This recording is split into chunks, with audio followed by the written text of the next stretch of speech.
મિલ્ખા સિંહે પોતાની પહેલી દોડ મેડલ માટે નહીં પણ એક ગ્લાસ દૂધ માટે દોડી હતી અને જ્યારે તેમણે પાકિસ્તાની ચેમ્પિયન અબ્દુલ ખાલિકને હરાવ્યો ત્યારે પાકિસ્તાનના રાષ્ટ્રપતિએ તેમને નાગરિકતા અને જમીન ઓફર કરી, પરંતુ મિલ્ખાએ કહ્યું, મારું શરીર ભલે આ ધરતી પર જન્મ્યું હોય પણ મારો આત્મા ભારતમાં રહે છે.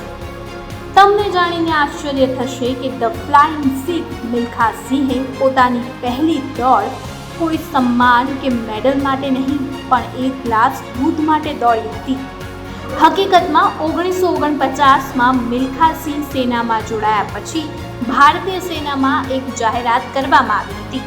દોડમાં ટોચના 10માં સ્થાન મેળવનાર યુવાનને દૂધ અને ખાસ ખોરાક મળશે.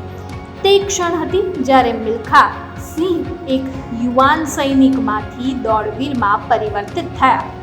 મિલ્ખા કહે છે, હું મેડલ માટે નહીં પણ મારો જીવ બચાવવા માટે દોડ્યો હતો. પછી મિલ્ખા સિંહે દોડવાનું નક્કી કર્યું અને તેથી દોડ શરૂ થઈ, જ્યાં મિલ્ખા સિંહ 80 દોડમાં ભાગ લીધો અને 77 જીત્યા. તેમણે 10 આંતરરાષ્ટ્રીય મેડલ જીત્યા, 8 ગોલ્ડ, 1 સિલ્વર અને 1 બ્રોન્ઝ.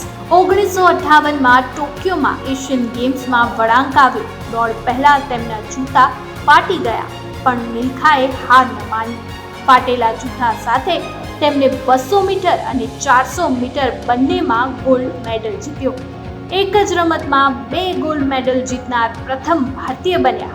તે જ વર્ષે કાર્ડિફમાં કોમનવેલ્થ ગેમમાં મિલ્ખા સિંહે 440 યાર્ડ્સમાં ગોલ્ડ મેડલ જીત્યો.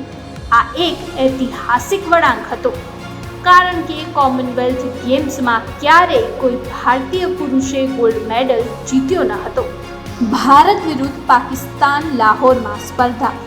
1960 પાકિસ્તાનના સૌથી ઝડપી દોડવીર અબ્દુલ ખાલિક, જે એશિયાના સૌથી ઝડપી દોડવીર તરીકે જાણીતા છે, તે મિલ્ખા સામે હારી ગયા.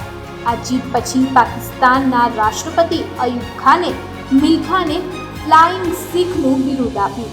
પરંતુ વાત અહીં જ પૂરી ન થઈ.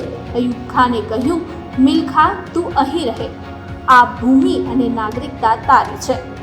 મિલ્ખા સિંહે નમ્રતાપૂર્વક ઇનકાર કરતા કહ્યું, મારું શરીર આ ભૂમિ પર જન્મ્યું હોવા છતાં મારો આત્મા હંમેશા ભારતનો જ રહેશે.